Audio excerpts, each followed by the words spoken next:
Breaking news. When news breaks, we fix it. Wait, let me get my news repair kit. Oh, hey. All right. There's not enough duct tape on the planet for this. I got my news repair kit. There you go. I don't know why this does it, but it fixes the news. There you go. You're looking at the world through sapphire-colored glasses. That's right. It looks much better. Folks, we're trying something a little weird today. So if you see me looking like all over the place, it's because here we're on Facebook Live. Up here, we're on Instagram Live. So we've got two different devices going on at the moment. It's trying it weird. out, see what happens. It's very weird. Yeah. But hey, guys, check it out.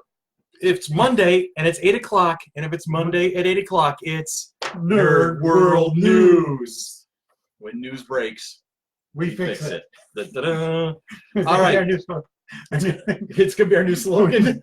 We fix it. If you we have have a lot of fixing to these days. Oh, God, we got a lot to fix. Okay, all right. There's actually people like watching us on Instagram too. This is an amazing thing. Hi guys on Instagram. Hi. This is so cool.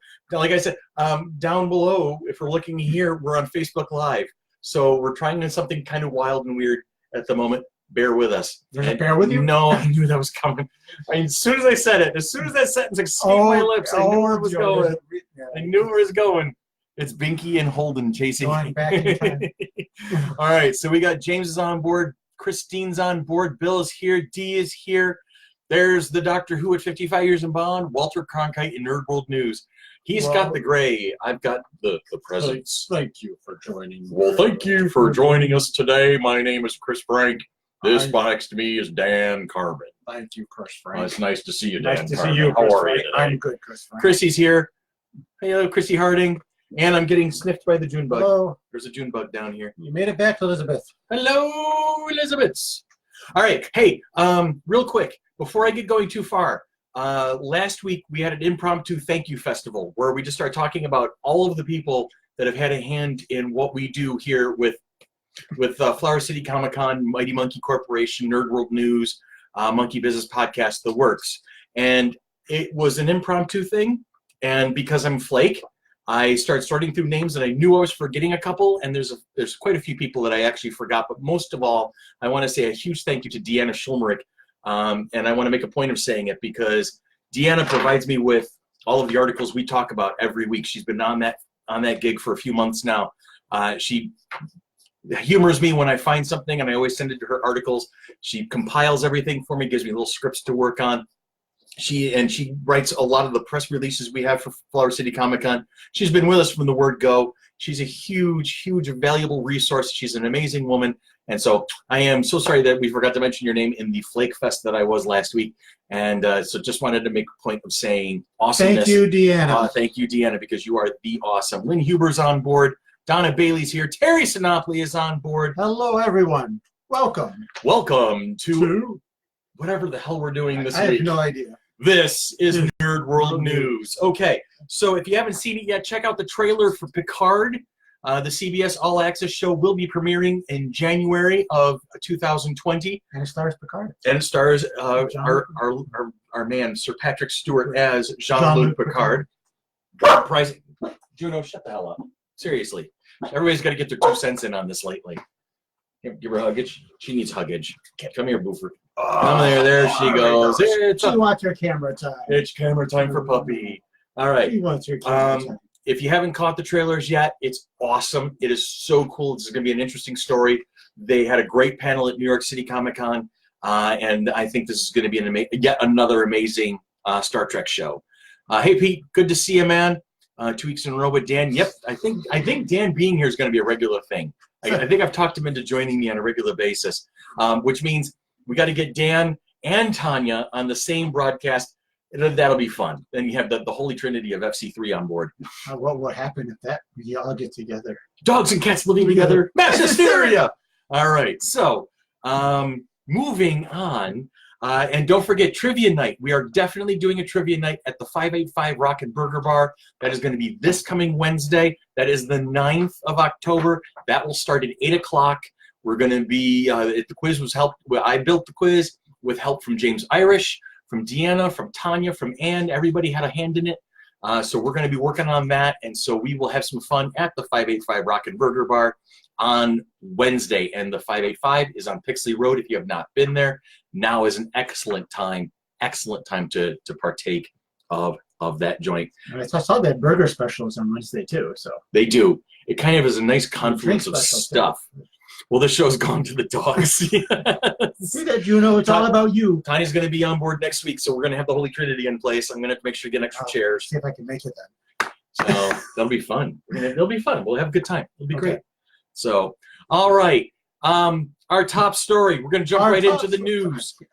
Kevin Smith says he's making Clerks 3 with original stars to return.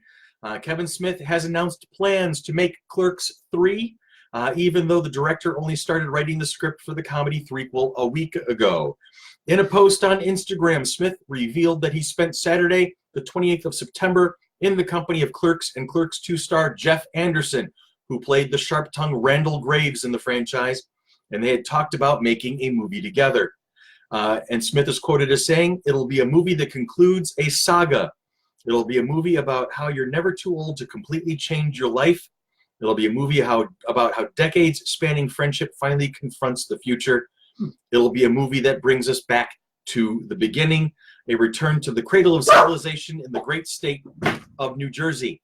It'll be a movie that stars Jeff and Brian O'Halloran with me and Jason Mewes in supporting roles, and it'll be a movie called Clerks 3. Part of it sounds like our life. It really does sound like the two of us together. Pretty much that whole friendship finally confronts the future. Until we got to New Jersey, that part lost me there. Yeah, but it did sound like us a lot. Have you ever been to New Jersey? I might have driven through it. I've been to New Jersey to visit some friends from my Warcraft days, and that's about it. I've seen New Jersey from a distance as well when I was at the top of the Empire State Building. But besides that, it sounds a lot like us. Decades. It really does, and I think that's one of the beautiful things about Kevin Smith movies is that they are relatable. Kevin is only a month older than I am, right? And his sense of humor is just as twisted as mine is. We need to invite him over for. We need to invite him over for ciders. cider. For cider. Yeah, that's the cider. Cheers. Anyway, so moving on. 1994's original micro-budgeted Clerks, about the humorous goings-on at a New Jersey convenience store, was Smith's directorial debut and starred O'Halloran, Anderson, Smith, and Mewes. 2006 Clerks II featured the same quartet as well as Rosario Dawson and Ben Affleck, among others. So it should be interesting to see. Knowing Kevin Smith as well as we do, it's probably going to be completely off the wall. It's going to be a lunatic asylum run rampant, but it's going to be hilariously good fun. I'm going to check some commentary here. Shannon Klingerman's on board.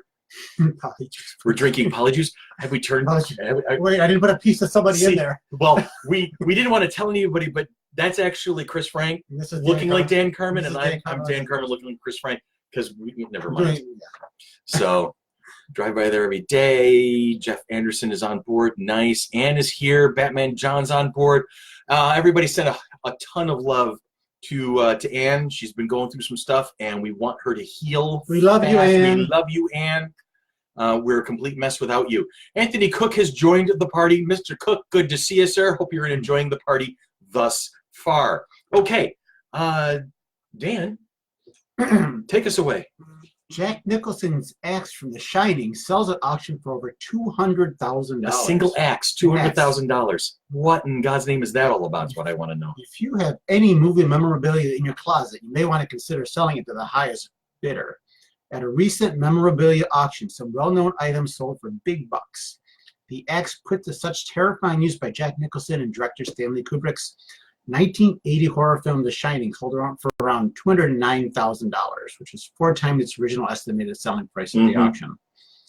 Other items sold include the batsuit worn by Michael Keaton in Tim Burton's 1989 movie Batman, the Roman general armor worn by Russell Crowe in Ridley Scott's 2000 film Gladiator, and the holy hand grenade of Antioch featured in the 1970 comedy Monty Python the Holy. I have the holy hand grenade.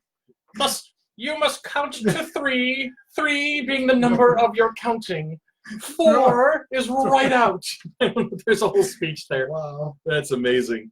All right. In other news, I'm going to go up here to Instagram. Hi, Instagram folks. I hope you guys are having some fun with us right now. Oh, there's only one person watching us. I'm going to go back down here to Facebook where 15 people are watching us at the moment. No offense to Instagram folks, just saying. It's our first time on Instagram. I'm telling you. Break it in. Robert Pattinson literally had no idea how he landed Batman. Gotham has a new hero. Robert Pattinson is set to play Bruce Wayne in the new Batman movie. It's kind of insane, he's quoted as saying, the 33-year-old actor told Esquire UK in an interview published on Thursday. I was so far away from ever thinking it was a realistic prospect, I literally do not understand how I got it at all. Pattinson wasn't the only one surprised by the casting call. After the news broke, he had landed the role, which reportedly leaked before Pattinson even auditioned. Several movie lovers took to Twitter to share their mixed reactions. While the Twilight Star told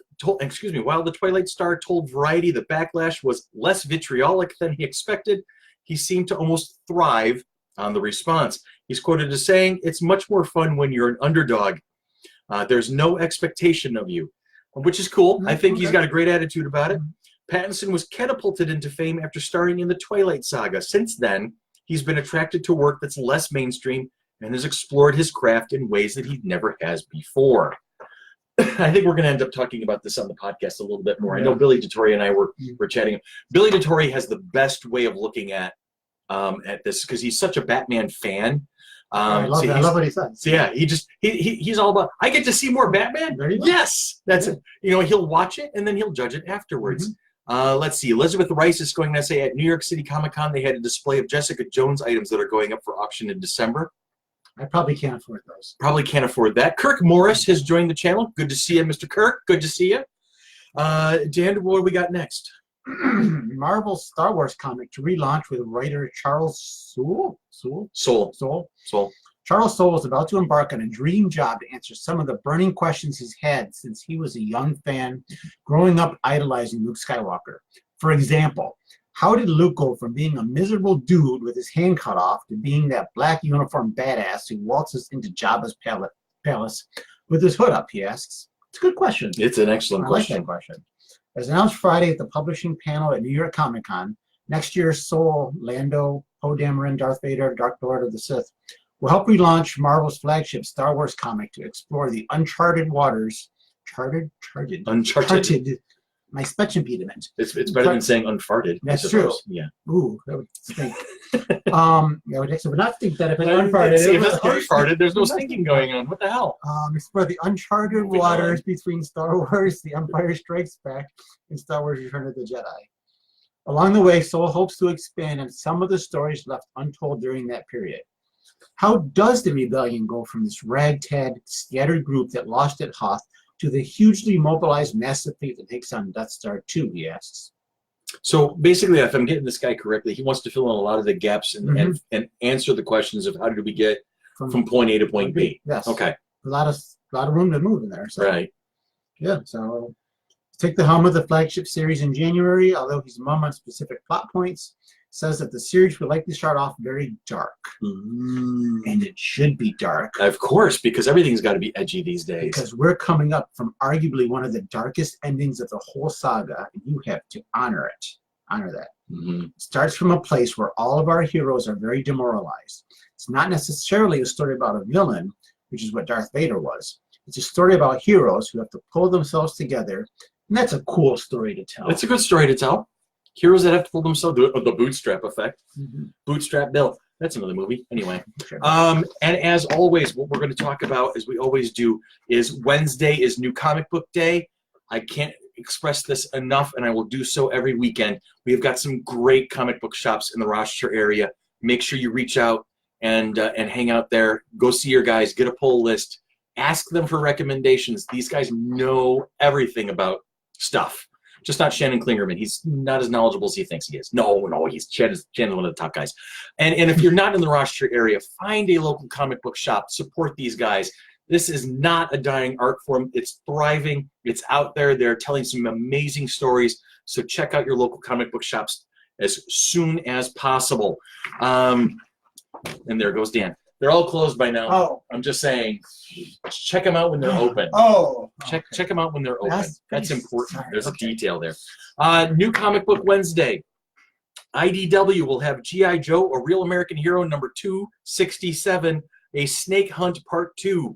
Cobra Commander thinks Sean Collins is the real Snake Eyes and wants him on the side of Cobra. Whatever it takes. Dawn Moreno and the rest of the G.I. Joes know the truth and want Sean back. Whatever it takes. But Cobra Commander's not going to give up his prized new possession without a fight. The battle call has sounded, and it's all hands on deck for G.I. Joe and Cobra as living legend Larry Hama, who is a previous FC3 guest, by the way, and fan favorite artist Robert Atkins continue their 10-issue event, which features every single member of G.I. Joe. We almost practiced that. Almost, but we didn't. What is the DC House coming out with this week? DC, Harley Quinn and Poison Ivy number 2. Harley Quinn and Poison Ivy are on the run with a Floronic man hot on their trail. Desperate for Poison Ivy to understand her connection to the green and join his new Parliament of Flowers. Knowing Gotham City isn't the safest place for them under the new Bane order, Harley takes a hard left down a rabbit hole to seek sanctuary with former patient and colleague Jervis Tetch, a.k.a. the Mad Hatter. But his Wonderland home isn't all that it seems. Wonder Woman number 80 is also coming out this week. After failing to save her friends, Wonder Woman must find the power within to vanquish her most powerful foe, who's only gotten more formidable. But only Diana, who knows Cheetah best, can stop her god-killing spree. Little does Diana know there's a deity waiting in the shadows to assume the role of god or goddess of love and help save the world alongside her hero. Will they find each other in time? Here's a hint. It's not Loki, because that would be the ultimate crossover, but we're not there yet. Speaking of Loki, that was what we call in the business a segue. All right, moving on. Segue, something to ride. Well, yes, that too. Loki number 4 from Marvel. Earth's cleverest hero. Loki's death has been foretold by the children of eternity. The Fear Lord Nightmare has come for vengeance, and among the Frost Giants, rebellion is brewing. Is even Loki clever enough to stay one step ahead this time? Perhaps now that he's cursed with a brand new power that will forever transform the Marvel Universe's most dashing scoundrel as he begins his new journey into the biggest mystery of all. The mystery of Lego. Legos.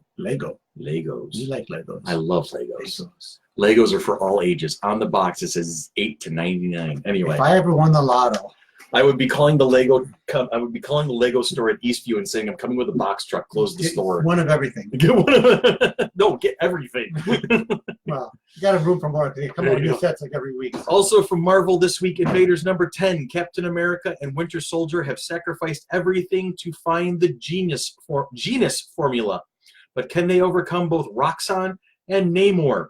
After a major betrayal, whose side is Namor even on as Doomsday approaches?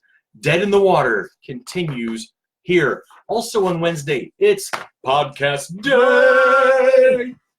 Dun, dun. Monkey Business is back. It's second episode of season 4.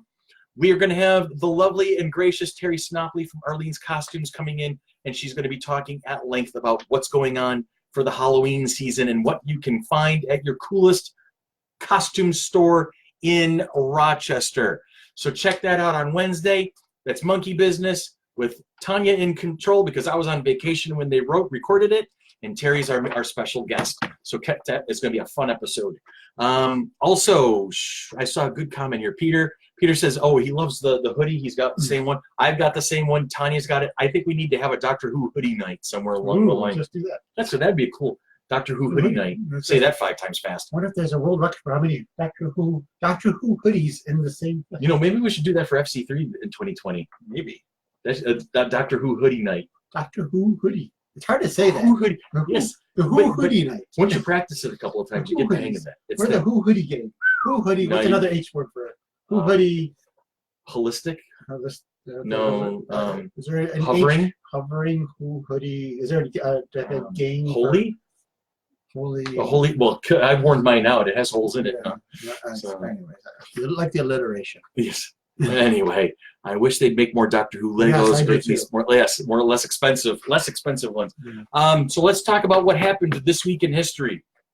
On this day, And the 6th of October, 1999, Star Trek Voyager premiered. On the 7th, 1968, the Motion Picture Association of America adopted the film rating system. In the 8th of October of 1993, Demolition Man premiered. Very underrated Sylvester Stallone movie. I like that. It was a good movie. Fun movie. Illuminate, deluminate. I almost want to teach my Alexa to do that so it turns all the lights off now. Deluminate. That's much better. On the 9th of October in 1986, Phantom of the Opera premiered in London. The Phantom of the Opera is now inside your mind. It's better than the Phantom of the Bad Porno being inside your pants. Boy, we were like, what? These people, they expect comments like that out of me at this point. On the 10th of October in 1978, President Carter signed a bill authorizing the likeness of suffragette Susan B. Anthony on one side of the new dollar coin and the Apollo moon landing on the other. I still have a couple of those coins in my collection somewhere. And on the 11th of October in 1975, live from Chris's house, Saturday Night Live, created by Lorne Michaels, premieres on NBC with George Carlin as the very first host, the late, great George. Do you think if George Carlin were alive today, he would be having an absolute field day? Oh my gosh, I can't. With the current political climate, he would be having a feast on this. Oh my God, I miss that man. So we got some birthdays to talk about. Dan's going to go down that list. What do we got on the 6th of October? We have Amy Jo Johnson on the 6th. Happy birthday to the original Pink Ranger. Happy birthday. And John. On 10/7. 10/7, John Mellencamp. John Cougar Mellencamp. John Cougar. He's painting some pink houses on his birthday. October 8th, Sigourney Weiner.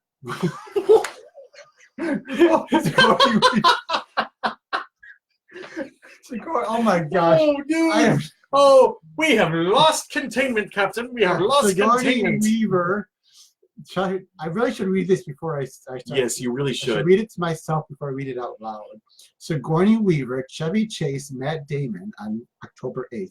Uh-huh. I don't know if I should read it anymore. No, I think I'm just going to take over at this point. On the 9th of October, we're going to say happy birthday to Scott Bakula and the late, great John Lennon.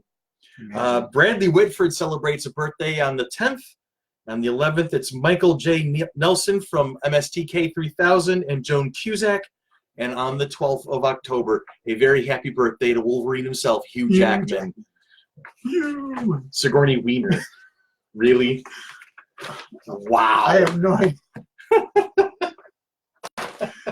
I am so glad we are out of things to talk about right now. I am tired. I was up at 4 a.m. this morning. Were you? Here's my violin for that. Yes, I got about 2 hours of sleep last night myself. Sleep is overrated. All right, my friends, my family, and everybody in between. It is so good to see you all again. Like I said, spread the signal. Make sure everybody knows that we are doing this thing because, quite honestly, it's freaking fun to be able to interact with you every week. So if you keep watching, I'll keep making them. Share the signal, spread the signal. We will be back again this time on Monday, the 14th of October will be our next broadcast. Like I said, check out for the podcast on Wednesday. Check out your new comic books on Wednesday. Mini-con? We want to talk about Mini-con? In December. We got a Mini-con in December? We got a Mini-con in December. We have a Mini-con in December. That's coming up. Do we have a guest? No, I don't think we're not be a guest. There's going to be no guests? Yeah. You're going to be our guest to Mini-con. It's going to be a great time for that. I'm going to want your autograph. Okay? So when you come to the head table at Mini-con, make sure I see you so that I can get your autograph. That's clutch right there. So have a great night. For Dan, for Juno, and for myself, I am Chris. This is your Nerd World News, and we are out of here.